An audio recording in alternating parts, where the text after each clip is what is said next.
नमस्कार दोस्तों, इस वीडियो में हम संगम काल के बाद पांड्य राजवंश के बारे में पढ़ेंगे। इसमें हम पांड्य राजवंश के सभी शासकों का अध्ययन न करते हुए केवल महत्वपूर्ण शासकों और उनके कार्यों का अध्ययन हम करेंगे। आइए शुरू करते हैं। कॉटन कॉन 590 से 620 ईस्वी। कॉटन कॉन ने पांडिधर्जा की उपाधि धारण की थी। उसने अपने शासनकाल में कालभ्रष्ट साम्राज्य का विनाश कर दिया था, जिसे तमिल भाषी क्षेत्र में एक नए युग की शुरुआत कहा जाता है। अरिकेसरी मरावर्मन 670 से 710 ईस्वी। अरिकेसरी मरावर्मन ने दो धार्मिक अनुष्ठान हिरण्यगर्भ और तुलाभार किए थे। उसे एरिकेसरी पुरंकुसा के नाम से भी जाना जाता है। कोच्चडयन रणधीर, ये अरिकेसरी मरावर्मन के बाद गद्दी पर बैठे। 710 ईस्वी से 730 ईस्वी तक इन्होंने शासन किया। इनकी प्रभुता चोल और चेर राज्य मानते थे और इसने कोंगू देश, जो कि तमिल नाडु में है, कोंगू देश और मंगलपुरम मंगलोर, जो कि कर्नाटक में है, उस पर विजय प्राप्त की थी। मारवर्मन राजसिंह प्रथम 730 से 765 ईस्वी का शासनकाल था। इन्होंने पल्लव नरेश नंदीवर्मन मल्लव मल्ल को कई युद्धों में पराजित किया था। उसने कावेरी नदी पार कर मल्लकोंगम की विजय की थी। उसने पश्चिमी चालुक्य नरेश कीर्तिवर्मन द्वितीय और उसके गंग सामंत श्री पुरुष को 92 के प्रसिद्ध युद्ध में पराजित किया था। वरंगुना वर्मन द्वितीय 765 से 815 ईस्वी इनका शासनकाल था। इन्होंने महादेव और विष्णु दोनों के मंदिर बनवाए थे। उसके समकालीन शैव संत माणिकवा सागर ने तिरुवसागम नामक पुस्तक लिखी थी। श्रीमार श्रीवल्लभ 815 से 862 के अंतर्गत शासन करते थे। इन्होंने अपने शासनकाल में कई सिंचाई परियोजनाएं शुरू करवाई, जिनके निर्माण में ईंट और ग्रेनाइट का इस्तेमाल किया गया। श्रीवल्लभ परेरी झील का निर्माण भी श्रीमार श्रीवल्लभ ने करवाया था। श्रीमार श्रीवल्लभ ने लंका पर आक्रमण करके उसके उत्तरी भाग और उसकी राजधानी को लूटा। श्रीमार श्रीवल्लभ ने पल्लव नरेश नंदीवर्मन द्वितीय, गंग चोल और राष्ट्रकूटों के शक्तिशाली संघ को कुंभकोणम के समीप पराजित किया था। अंत में वह पल्लव नरेश नृपतुंग से अरिशील के युद्ध में पूरी तरह पराजित हो गया था। श्रीमार के पुत्र वरगुण वर्मन द्वितीय, जिसका शासनकाल 862 से 880 ईस्वी था, उसने पल्लवों की बढ़ती शक्ति को रोकने का प्रयत्न किया, किंतु फिर पल्लव, चोल और गंग वंशों की सम्मिलित सेनाओं ने पांड्यों को श्री यूरम्बियम के युद्ध में पराजित कर दिया। यानी कि वरगुण वर्मन द्वितीय जो था वो पल्लव, चोल और गंग नरेशों के संघ के द्वारा श्री यूरम्बियम के युद्ध में पराजित हुआ था। परांतक वीर नारायण, जो कि वरगुण वर्मन द्वितीय के बाद गद्दी पर बैठा, उसने 880 से 900 ईस्वी तक शासन किया। उसके समय में चोल नरेश ने कोंगू प्रदेश को पांड्यों से छीन लिया था। मारवर्मन राजसिंह द्वितीय 900 ईस्वी से 920 ईस्वी तक शासन किया इन्होंने। इन्हें यद्यपि लंका से सहायता प्राप्त हुई, फिर भी वह चोल नरेश प्रांतक के हाथों पराजित हुआ। पहले उसने लंका और फिर केरल में शरण ली। इस प्रकार पांड्य राज्य चोलों की अधीनता में आ गया और प्राय 3 शताब्दियों 10वीं से लेकर 13वीं शताब्दी तक पांड्य राज्य की कोई स्वतंत्र सत्ता नहीं रही। चोल शासक कुलोतुंग प्रथम ने 12वीं शताब्दी में यानी 1100 कुछ में अपने राज्यकाल में पांड्यों के विद्रोह को कुचलकर राज्य का शासन पांड्य राजवंश के ही व्यक्तियों को सौंप दिया। कुलोतुंग के बाद पांड्य राज्य पर चोलों का शासन सिद्ध करने के लिए कोई भी अभिलेख प्राप्त नहीं है, लेकिन 12वीं शताब्दी के अंत में पांड्य राज्य पुनः चोलों के अधीन आ गया था। चोलों की क्षीण होती शक्ति का लाभ उठाकर पांड्यों ने अपने स्वतंत्र राज्य की स्थापना की थी। पांड्य राजा जटावर्मन कुलशेखर, जिसका शासनकाल 1190 से 1216 था, इसने स्वतंत्र होने के लिए विद्रोह किया, लेकिन चोल नरेश कुलोतुंग तृतीय ने इस विद्रोह को दबा दिया था।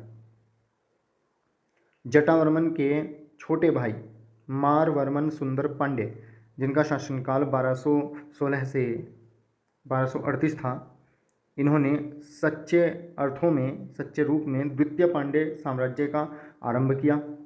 उसने चोल राज्य पर आक्रमण करके चिदम्बरम तक की विजय की, यानी कि चिदम्बरम क्षेत्र को उसने विजित कर लिया था।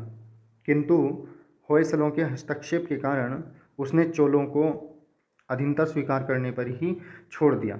जैसे ही चोलों ने कहा कि भाई हम आपकी अधीनता स्वीकार करते हैं, तो तब उसने आगे बढ़ने से अपने आप को रोक लिया। दूसरी बार उसने चोल नरेश राजराज तृतीय को पराजित किया, किंतु इस बार भी होयसलों के हस्तक्षेप के कारण वह चोल साम्राज्य पर स्थायी अधिकार नहीं कर सका। मारवर्मन सुंदर पांड्य द्वितीय 1248 से 1251 चोल नरेश राजेंद्र तृतीय के हाथों पराजित हुआ था, किंतु होयसलों ने पांड्यों का पक्ष लेकर चोलों को मनमानी करने से रोका। जटावर्मन सुंदर पांड्य प्रथम 1251 से 1268, इसने अपने समकालीन चेर, होयसल, चोल, तेलुगु, काकतीय और बाण सभी को अपने पराक्रम से अभिभूत किया, यानी कि इन सभी को उसने हराया। उसने साम्राज्य का विस्तार लंका से नेल्लोर तक कर लिया था। अपनी विजयों से प्राप्त वैभव का उपयोग उसने चिदम्बरम और श्रीरंगम के मंदिरों को आकर्षक और संपन्न बनाने में किया। उसकी वैभव प्रदर्शन की प्रवृत्ति उसके अनेक अभिलेखों और तुलाभारों में भी दिखती है। मारवर्मन कुलशेखर 1268 से 1310 ईस्वी ने अपने पुत्र जटावर्मन वीर पांड्य द्वितीय को अपने शासन के अंतिम वर्षों में 1296 ईस्वी में शासन में संयोजित किया, यानी कि शासन में उसको अपने साथ भागीदारी करवाई। इस बात से नाराज होकर ज्येष्ठ पुत्र जटावर्मन सुंदर पांड्य तृतीय ने अपने पिता की हत्या करके 1310 ईस्वी में सिंहासन पर जबरदस्ती अधिकार कर लिया, किंतु वीर पांड्य ने उसे पराजित कर मदुरै छोड़ने पर विवश किया। सुंदर पांड्य ने अलाउद्दीन खिलजी अथवा मलिक काफूर से सहायता मांगी। काफूर ने वीर पांड्य की राजधानी वीरधुल पर आक्रमण किया और मदुरै राज्य को लूटता हुआ दिल्ली लौट गया। उसके लौटते ही वीर पांड्य और सुंदर पांड्य में फिर से गृह युद्ध की स्थिति हो गई, फिर से वो लड़ने लगे आपस में।